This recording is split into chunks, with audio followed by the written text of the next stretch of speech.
Alright, guys, I know unfortunately the NBA season has come to an end and it's going to be a long 2.5 months with no NBA basketball. But with the season coming to an end, it does give us one of the most exciting periods of the year, and that's the NBA offseason. We have the NBA draft, we have free agency, and then we have a bunch of teams making trades. And yesterday, or I should say last night, today is Wednesday that I'm making this video, actually day one of the NBA draft. But the New York Knicks, they were the second team to make a big time trade in this offseason. The first team was the Oklahoma City Thunder, sending away Josh Giddey to bring in Alex Caruso. And I believe the New York Knicks just won up the Oklahoma City Thunder by making the trade that they made last night.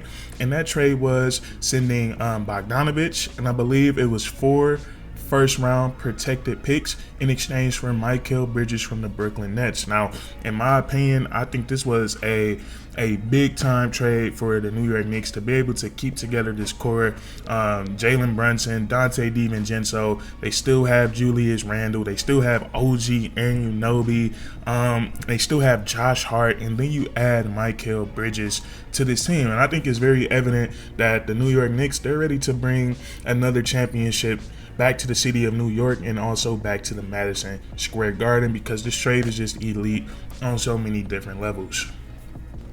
Now, the first thing that catches my eye about this trade for the New York Knicks is how well they're going to match up with the defending champs, the Boston Celtics. And I think the Celtics, they kind of laid a new blueprint for the NBA going forward. They're going to put a bunch of guys out there that can knock down the three-point shot at a high clip and play defense at a very high level. And I think the New York Knicks, they kind of already had that recipe. But as we saw in the playoffs, man, they just ended up so battered and so beat up with injuries that it was hard for them to compete towards the later stages of the second round. I think if the New York Knicks were fully healthy, I think they easily get to the conference finals, and I think they could take the Boston Celtics to 6 or 7 games. That's how much I believe in Jalen Brunson and what I saw from those role players around him, that this was a really good team. But at the end of the day, towards the later stages in the series against the Indiana, they only had about 6 or 7 guys from their main core. So we look at the New York Knicks now.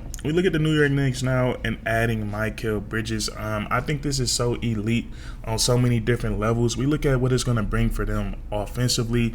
Inserting Mikal Bridges into this offense is going to be very easy for the New York Knicks, and I think it's going to be a guy you just drop in, and he's going to fit so well, just like what we saw last year with OG Anunoby, or I should say last season, because all of this happened in 2024. But nonetheless, Mikal Bridges,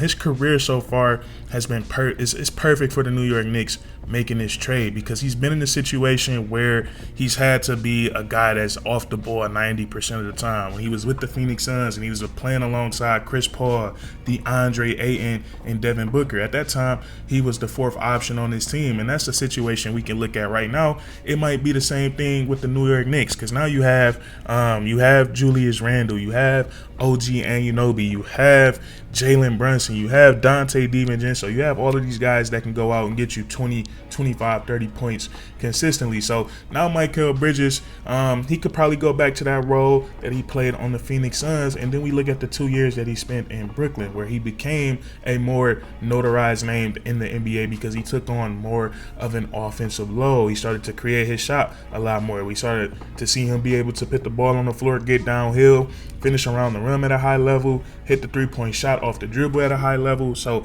getting Mikal Bridges on the offensive side of the ball, I think he's going to be so versatile, and he's going to be a great weapon for the New York Knicks, because he's an Iron Man. I believe he hasn't missed a single game in his NBA career. I think the one game that he missed, or I think it was even one situation where he got traded and he even played an extra game in an NBA season. So I was reading before I made this video, I believe Mikal Bridges has played 427 straight NBA games. So he truly is an Iron Man. I've seen some jokes. If it was anybody that could break that streak, it would be Tom Thibodeau. And I don't know what the big deal is about that, man. Everybody plays extremely high minutes when it comes to playoff basketball. I mean, you look at the injuries that some of the New York Knicks players suffered. None of them was from wear and tear. It was from some freak accident plays. But nonetheless, having Mikal Bridges, he's going to be a guy that can play off the ball alongside Jalen Brunson, Julius Randle, and if things are getting super tight, he's going to be able to be a guy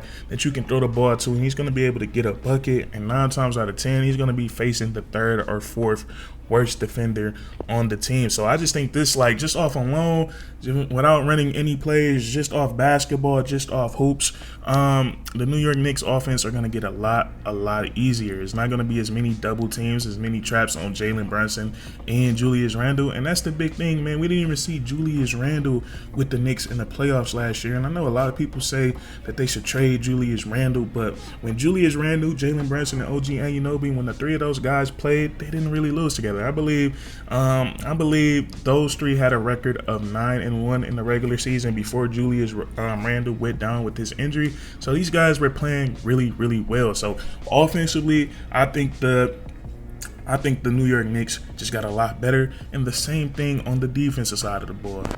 And I'm looking forward to seeing this New York Knicks team on the defensive side of the ball. We look at them, they was already elite defensively last season. And then you go add a guy that can be the best perimeter defender on any given team in the National Basketball Association. And a lot of people forget how good Mikal Bridges how good he is on the defensive side of the ball. Before he had his tenure in the Brooklyn Nets, where he became the bona fide #1 option, he was an elite lockdown defender, and he was a 3-and-D player for the Phoenix Suns when he was with D-Book, Chris Paul, and DeAndre Ayton. The offense never ran through Mikal Bridges. He was a guy that if he was wide open, he was going to knock down a 3-point shot, or he's going to get a cut, finish around the rim, so he could use all that energy on the defensive side of the ball. So now I'm thinking with the New York Knicks, I have no idea what their starting lineup is going to look like. It's going to be very intriguing. We know either probably one of Dante DiVincenzo or Josh Hart. One of those guys are going to be moved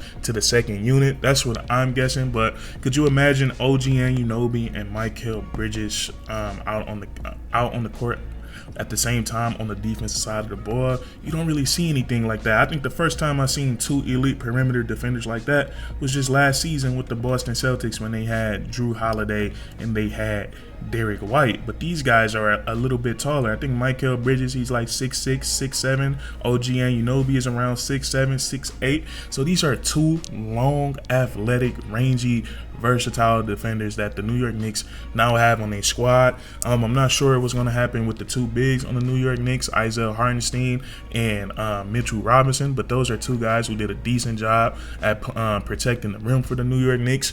Dante DiVincenzo, Josh Hart, these guys are scrappy on the defensive side of the ball. So the New York Knicks, this trade, in my opinion, was big time, and I think it made the offseason a lot more interesting. This is just this is just a few days, just about a week after the NBA Finals has concluded. I believe in exactly a week after the NBA Finals has concluded. The NBA draft is going to be starting really soon today, but I just want to get on here and touch on this trade that the New York Knicks, they got significantly better without having to give up one of their core pieces. And Bogdanovich, I know how good he is. He played with the Pistons for a while. You guys see the hat, so I know how good Bogdanovich is. But at this point in their careers, I think Mikal Bridges is obviously the better player. So the New York Knicks, they're obviously pushing all their chips in right now. They're probably not done making any moves. There's always room to improve. So it's going to be really fun keeping an eye on them. And then they also just put a lot of pressure on teams like the Philadelphia 76ers, the Milwaukee Bucks. These are teams that have to get better now as well, because right now I'm going to give respect to the Boston Celtics. They are the reigning defending champs. I think the New York Knicks have the best chance of knocking them off when we look at teams on paper. So that's going to be it for today's video. If you guys enjoyed, please leave a like, comment down below if you agree or disagree, and then subscribe for more weekly content. We do this all the time, man. And that's curtains.